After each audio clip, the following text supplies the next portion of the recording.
So in OSI, what do? We're trying to disrupt big energy, essentially. There's a few energy players out there, and I'm sure we'll get asked a little bit later about the differences, and we may hopefully solve some of them as we go along here. But it's really about enabling small retailers. If you want to get prices down, you have to have competition. And that's what we're trying to do, get your energy prices down. And we also want to promote clean energy. So that's the start of it. Of course, the target market here is huge. If I've got a clicker, I'll click through. As long as I go the right way. It's a $1.5 trillion market. So our target market is huge, 3 billion households. And of that, which is really important in energy, there's 600 million deregulated households out there, company, whatever you want to call them, targets, that we can possibly target globally. This is a global play on energy. We're here in Australia starting it off, but everything we're doing here is going to be very similar in a lot of different countries. And the problem we're trying to solve, because when you do these things, they all say, you know, why are you doing this? What's the problem? What are you trying to solve? It's pretty well global that this grid one, what's grid one? Grid one is, you know, coming down from the Hunter down to here, dirty, you know, dirty coal, causing problems. It's the oligopolies who are keeping prices artificially high. They don't have to price down to where they can, where it's most efficient, MC equals MR. They're pricing to where their competitors are, who are always up here somewhere because they can't compete. So that's the problem.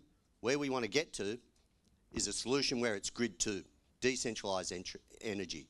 You know, close to the source, cheaper green energy. You know, a lot of us got solar on our house and things like that. I've got a screen here actually. It's quite good. That's where you want to get to, grid two. But to get to grid two, we face a couple of issues. The first issue is barriers to entry.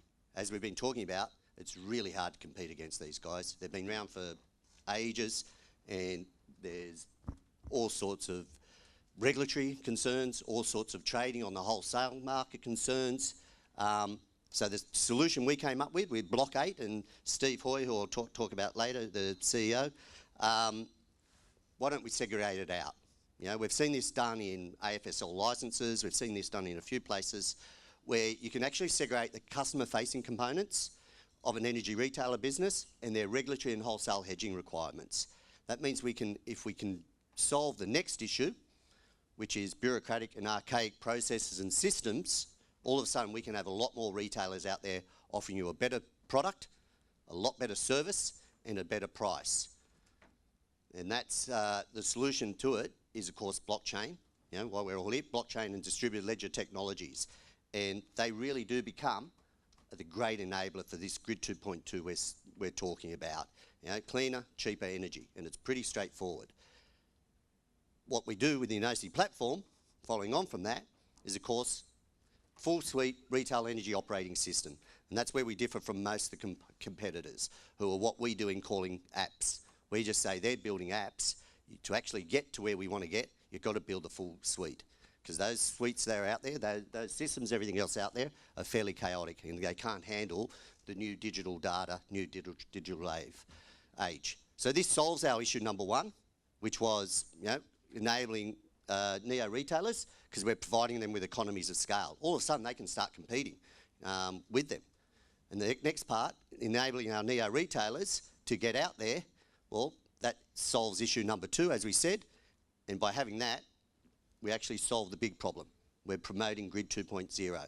So you can see how it all interconnects. If we can get the right system to them, we can create economies of scale for them. We can really enhance the ability of these guys to go out and offer things like peer-to-peer, things like fractionalisation of solar, whatever you can come up with. Having the energy retail platform to begin with is what you need to make this happen. You can see an overview of the system. I don't want to get too much into this at the moment, but you can see the different communities that are involved and where we're going.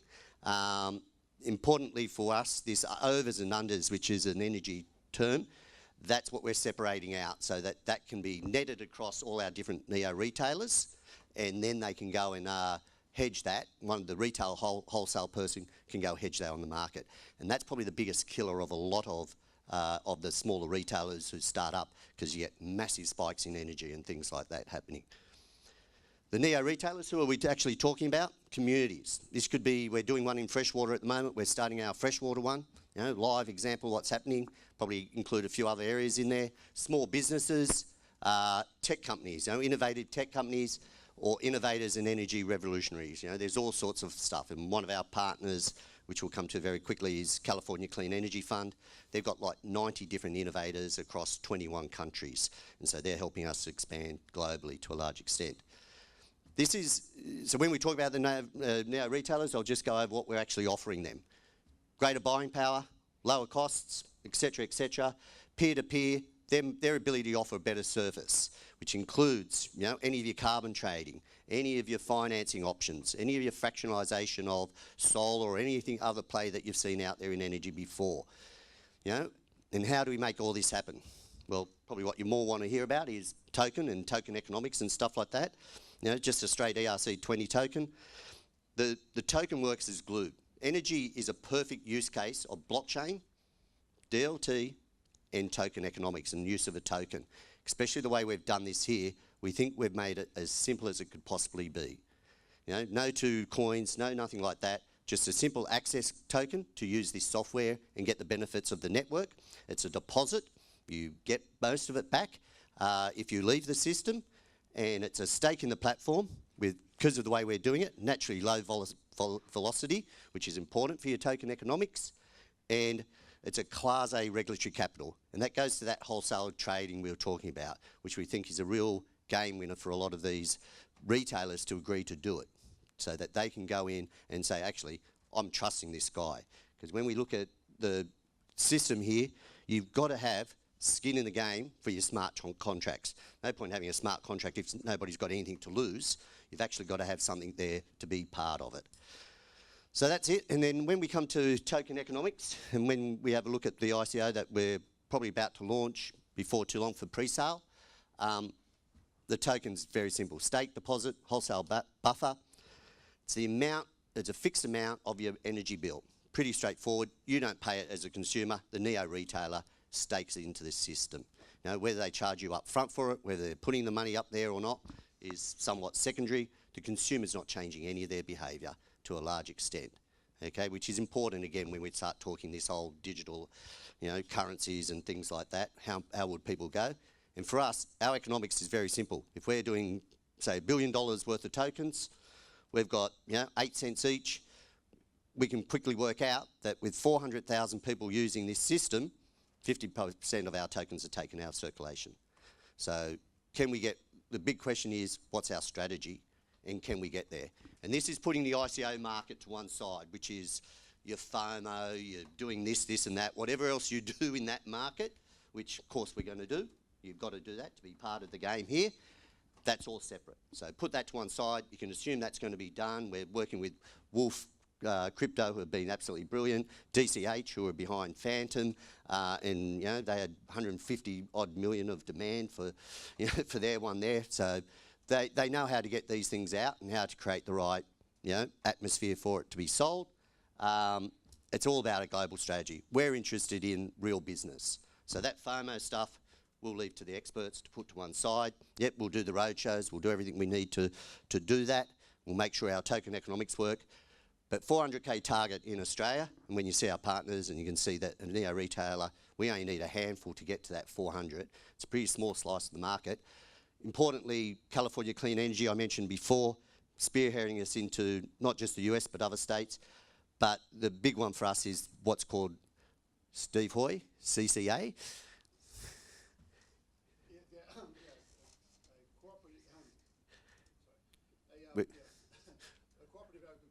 Cooperative, so a citizens cooperative aggregator, we've hit it, called a few things, that's why I don't try to remember which one that people are calling it. They're just community groups, massive community groups. They're whole counties, whole areas, which have won cases against the big utilities to be able to do what they've done. It's in 7 states now, and it's legal in 17, and it's going to become the norm for a lot more places. So we're trying to wave that, get on that wave, get on the back of that with a few people at the moment. The NOSI platform is absolutely perfect for it. So this is all part of the strategy that we'll open up a US office. Japan, very similar, largely deregulated. New retailers, they're all about 1 million customers each. So we don't need too many neo-retailers over there. When we say new retailers coming in to really make it work, good thing about Japan, they've already got the smart meters. They're one of the biggest uptakes of smart meters, which is what kind of makes a lot of this work. Europe, the same, similar. Just a few things about the people here. Steve Hoy, so we saw Trader Cobb talk about the people that he's had on in the markets and stuff like that. 35 years in energy. IBM for about the last 20 odd years, more or less, heading, guess what, energy, doing blockchain for about the last 3-4 years. He's worked with all the big companies. He knows exactly what they do and how they do it. He's building the platform. He's working with a group called, down the bottom there, with Tim Bass, Block 8, probably Australia's leading blockchain experts, I would say. Got the energy expertise on them. They've been absolutely fantastic for us. So we think we've got the right mix of energy and blockchain. And then Stefan in the middle there, Solar Analytics, who one of the founders, and if you ever get a chance to talk to him, he just wants solar on every roof. He is willing to lose his business if other people go out and compete against him to do a better job at getting solar on every roof. Wonderful people. They're pure in their intent of everything they're trying to do. As we said, we've got Energy Locals then, so I just signed up for this freshwater one. I think I saved $50 a quarter to begin with. Got a fantastic deal off Energy Locals, and now I can go put solar on my roof and trade it within our community. We're doing that live trade as we speak. We're getting everything set up for that. And California Clean Energy, and of course we're chasing US partners, Japan. I think I'm in Japan on the 18th, seeing some retailers, seeing some other people. We're talking to the US, and we've got other things happening in Europe. So we're quite excited. It's starting to build really good. And I'll just finish up going over what it all is. Full suite, energy platform, commoditising energy, aggregation play. So VC is my background a little bit for the last probably 6-7 years. I'd call this a straight aggregation play. We're trying to get all these neo-retailers, put them all together, and then it becomes a distribution platform. Because once you get that many people on the platform, you can distribute through, and it's really good for the smaller retailers and stuff like that, because we're going to help them build annuity income. If you know anything about small business, having one-off income's nice, but you get annuity income, you can soon sell for 3-5 times, get together with a few other people and sell for 10 times. So that's the game plan as we go out and speak to people, and that's why we're getting good feedback from all those people.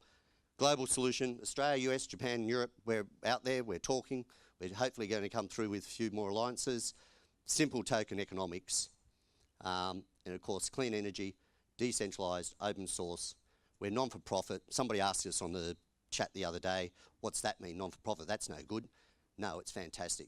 Because when you've got for-profit and you're talking token economics, you either got money going off to the equity owners or you've got money going off to your token guys. So for us to survive going forward, we get all this money up front to build everything, which is brilliant. You know, we don't need too much money to go forward if we do this right. And so our margins and everything else we take become minimal. And that's why people like to join with this sort of organisation. So that's it. Steve Hoy there. Awesome. Was that 10 minutes? Yeah. Maybe 12?